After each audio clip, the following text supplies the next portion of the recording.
오늘 아침 우리 같이 묵상하면서 은혜 나누실 하나님의 말씀은 구약성경 나훔서 3장 19절 말씀입니다.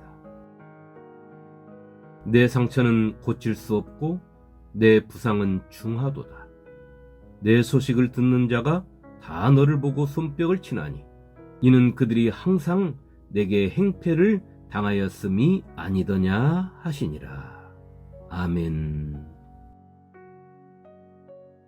유다 사람들의 마음속에 분노를 갖게 하며 그들만 보면 하나님께서는 왜 저런 자들을 그냥 지켜만 보시는가 하는 불만이 항상 자리잡게 하는 나라가 유다 사람들에게 있었습니다. 그들은 다름 아닌 자신들의 동족인 북이스라엘을 멸망시키고 자신들의 나라를 속국으로 만들어 힘들게 하는 아수르였습니다.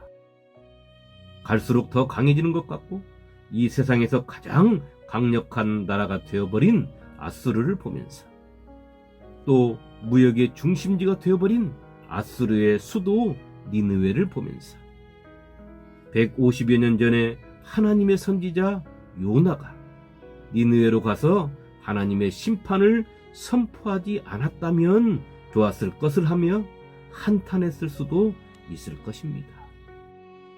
하나님께서는 그런 유다 사람들에게 나훔 선지자를 통하여 말씀하십니다. 여호와께서 이같이 말씀하시기를 그들이 비록 강하고 많을지라도 반드시 멸절을 당하리니 그가 없어지리라. 내가 전에는 너를 괴롭혔으나 다시는 너를 괴롭히지 아니할 것이라. 나훔서 1장 12절 말씀입니다. 하나님께서는 아수르를 들어서 당신에게서 멀어진 유다를 혼내줬지만 이제는 그 아수르를 멸망시켜 다시는 아수르가 그들을 괴롭힐 수 없게 하시겠다고 말씀하신 것입니다.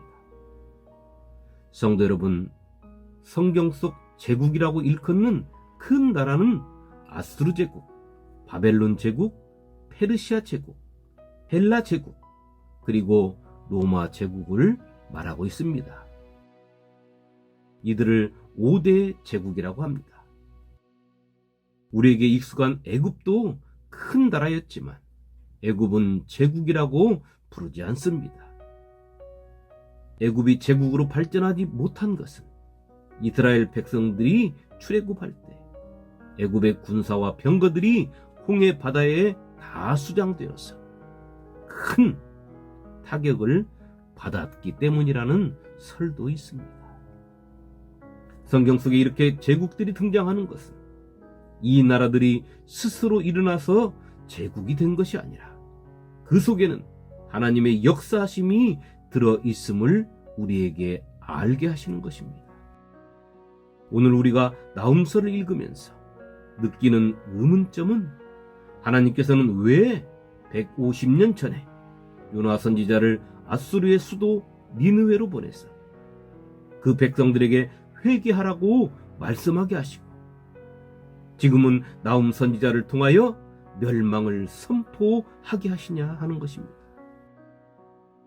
그것은 150년 전 아수르는 회개할 수 있는 기회가 있는 나라였다면 지금의 아수르 제국은 이미 기울어진 배요 회개의 철로를 떠나버린 기차 같은 나라가 되어서 악함으로 배부른 나라요 그 나라를 다스리는 자들의 착각과 오만과 교만이 하늘 끝에 닿아 있는 때인 것입니다. 아수르는 다른 나라들을 침략하고 정복하면서 그들의 잔인함과 난폭함, 교활함을 가는 곳마다 드러냈으며 정복한 나라의 민족들을 서로 혼합시켜서 민족을 말살하고자 하는 무도함까지 자행했던 것입니다. 그렇게 성경은 그들을 사자에 비유했습니다. 이제 사자의 굴이 어디냐? 젊은 사자가 먹을 곳이 어디냐? 전에는 숫사자, 암사자가 그 새끼 사자와 함께 거기서 다니되 그것들을 두렵게 할 자가 없었으며 숫사자가 그 새끼를 위하여 먹이를 충분히 찢고 그의 암사자들을 위하여 움켜 사냥한 것으로 그 굴을 채웠고 찢은 것으로 그 구멍을 채웠도다. 나홈서 2장 11절로 12절 말씀입니다. 그런 아수르 제국은 자신들이 하나님께서 사용하시는 징계의 막대기인 줄을 모르고 오직 자신들의 용맹함과 지혜로움으로 세상에서 대국이 된 것으로 착각하며 징계의 막대기의 사명이 아닌 심판자로서 모든 나라를 거침없이 멸망시킨 것입니다. 성경은 그런 자들의 모습을 이렇게 표현하고 있습니다. 화 있을진저 피의 성이여 그 안에는 거짓이 가득하고 포악이 가득하며 탈취가 떠나지 아니하는도다. 휙휙하는 채찍소리, 윙윙하는 병거 박쥐소리, 뛰는 말, 달리는 병거, 충돌하는 기병, 번쩍이는 칼, 번개 같은 창, 죽임 당한 자의 때, 죽음의 큰 무더기, 무수한 시체여 사람이 그 시체에 걸려 넘어지니. 나홈서 3장 1절로 3절 말씀입니다. 성도 여러분, 오늘 우리가 읽은 말씀은 하나님께서 사람의 눈으로 보면 도저히 무너지지 않을 아수르 제국을 무너뜨리겠다고 하십니다. 점령 당하지 않을 견고한 성, 니느웨 성을 무너뜨리겠다고 하십니다. 하나님께서는 아수르 제국의 멸망을 상처에 비교했습니다. 아수르 제국의 상처가 고칠 수 없다고 했습니다. 그것은 그 부상당한 상처가 치명적이기 때문이라고 말씀하십니다. 도저히 멸망에서 회복할 수 없음을 우리에게 알려주고 있는 것입니다. 그것은 곧 하나님의 심판이기 때문입니다. 바벨론을 들어서 아수르 제국을 심판하시는 하나님은 인간의 생각과 계획을 뛰어넘으신 것입니다. 그 하나님께서 잔인하고 포악하고 교활한 아수르 제국을 향하여 이렇게 말씀하십니다. 내 소식을 듣는 자가 다 너를 보고 손뼉을 친다 라고 말입니다. 아수르의 멸망의 소식을 들은 나라들이 기뻐서 좋아한다는 것입니다. 이것은 우리에게 무엇을 알려주고 있습니까? 아수르 제국의 다른 나라를 다스림이 얼마나 그들에게 많은 상처를 주고 그들의 마음에 증오심을 키워줬나를 알 수 있게 하는 것입니다. 오늘 우리의 믿음의 모습은 어떻습니까? 내 입에서도 다른 사람에게 상처를 주는 말이 많이 나오지는 않습니까? 내 행동이 다른 사람들의 마음을 아프게 하지는 않습니까? 이렇게 묻는 저도 다른 사람들에게 아직도 말로써 상처를 주고 행동으로 다른 사람을 아프게 할 때가 참 많이 있습니다. 그러나 이러한 말과 행동은 믿음의 사람들인 우리가 필히 고치고 끊어내야 하는 것들입니다. 이러한 말과 행동을 한다는 것은 아직도 주님처럼 낮아지지 않았기 때문입니다. 아직도 주님처럼 겸손하지 않기 때문입니다. 아직도 내가 높은 자리를 좋아하기 때문입니다. 아직도 누군가 나를 알아주기를 좋아하기 때문입니다. 아직도 내 욕심에서 벗어나지 못했기 때문입니다.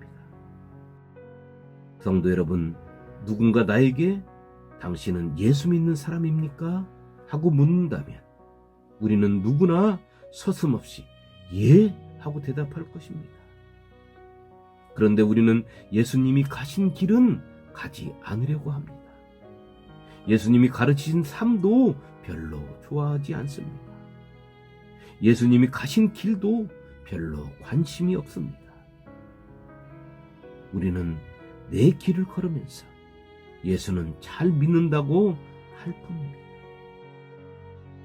우리는 사도 바울의 이야기도 참 많이 합니다.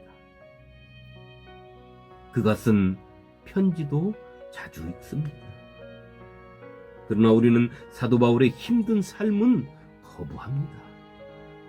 우리는 사도 바울의 삶을 싫어합니다.